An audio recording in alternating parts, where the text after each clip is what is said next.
ಇರು ಇರು ಇರು ಹೀಗೆ ನೀ ಎಲ್ಲೂನು ಹೋಗದ ಹಾಗೆ ಸುತ್ತ ನಗಿಸುತ್ತ ನಲಿಯುತ್ತ ಹೀಗೆನೆ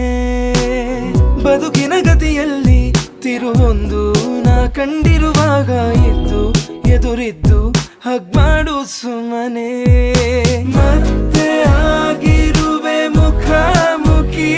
ಇದರರ್ಥ ಋಣವಿನ್ನು ಬಾಕಿ ಇನ್ಮುಂದೆ ಹಿಂದಿನ ದಿನಚರಿ ಇನ್ನೆಲ್ಲ ಖಂಡಿತ ಹೇಳು